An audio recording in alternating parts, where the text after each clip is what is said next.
When you think of the 80s and video games, Atari is the company that comes to mind. And because those people grew up with, there's a lot of nostalgia today still for the brand. And I think that's the main reason why you see people so passionate about Atari. When we do our best, video games are an art form.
I made this decision in Pac-Man to support the two-player game. So for me, what I consider to be really important about the coin-op game, and a lot of coin-op games do this, they're two-player games. You come up, you put in 2 quarters, player one's up, player one gets through however far and then loses, dies. And then player two comes up and plays their screen, and when they die, player one comes back and their screen is saved where they left off. Right, so this is, you're both progressing, basically to see who can get the furthest, right? So you have to pick up where you left off for that. Storing what your score was, which is not that bad, but where all of the dots were and what level you were on in terms of difficulty, used, I'm going to say, a lot of ROM. And I laugh when I say a lot of ROM because a lot of ROM was like 22 bytes, right? But 22 bytes is a good chunk out of 128. There's 128 bytes of RAM. What's the problem? What are you whining about, Todd?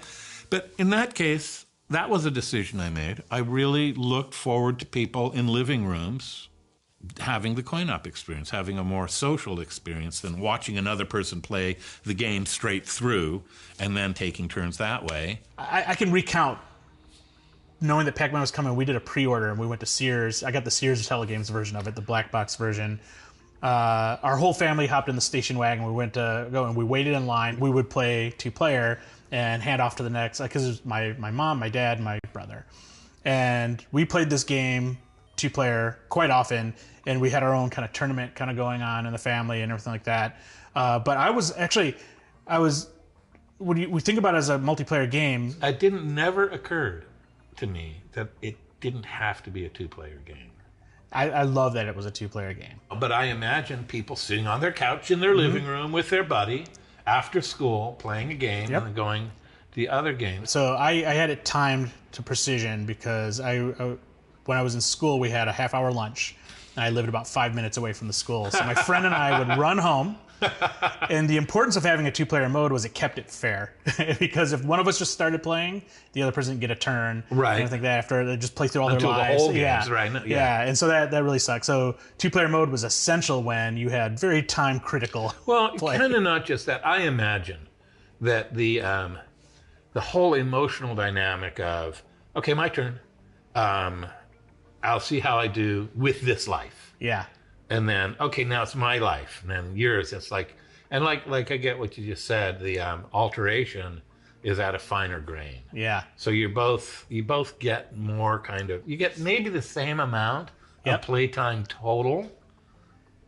But we ended up we went from a very competitive, when it was just one game at a time, to us actually kind of like cooperatively wanting each person to do really well. I don't know what the psychological reason for that was.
When I play this version of Pac-Man, I actually have some really fond memories of it because I played this game with my dad, and we thought this was the greatest thing ever when it came out. We're big Pac-Man fans. The difference between this and, say, the arcade game, there were obvious differences, of course.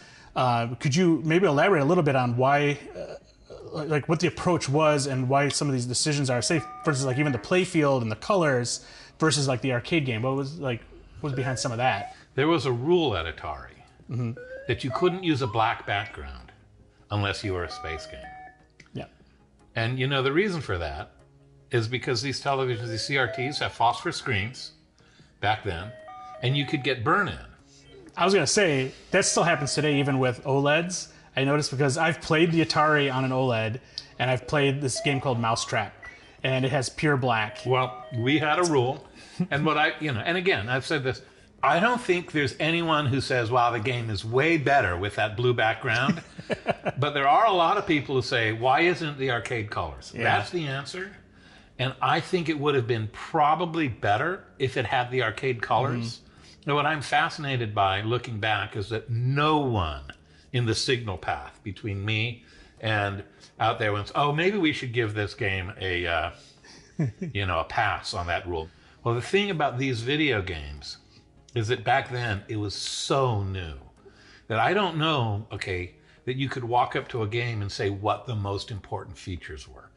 Now, I walked up to this game and said, well, ghosts, Pac-Man, dots, power pills, maze, right? I think there are some things that make Pac-Man Pac-Man. Yep. But we didn't know back then how much which less essential features were salient. My father had a pizza shop on Ocean Avenue in San Francisco in like the early 60s. And I used to go there when I was like 7 and 8. And there's this little pharmacy, and they had these comic books, which were great literature abridged versions, right? Of like, I don't know if you've ever seen these. But I have. I think I know what you're talking about. It's like, here's Treasure Island. Exactly. Here's pick another book whose name I forget. 20,000 Leagues Under the Sea. 20,000 Leagues Under the Sea. War and Peace, which, was 12 pages. Extremely abridged. Extremely abridged. And so I thought of this as being that, because we were not going to be able to get, like, for instance, Pac-Man has a very distinct process. After I was done with this, I went with Jim Andreasen to Tokyo, to Namco, for them to explain how Pac-Man worked for the 400-800 version. Yeah. And Each ghost has a separate algorithm for how it moves. When it comes to a decision point, I could never have done that with the amount of RAM and ROM I have. Instead of having that algorithm for each player, I'm actually very proud of this.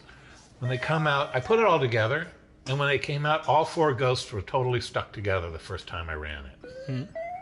Because they all went the exact same. And it's like, whoa, I'm only getting, There they go.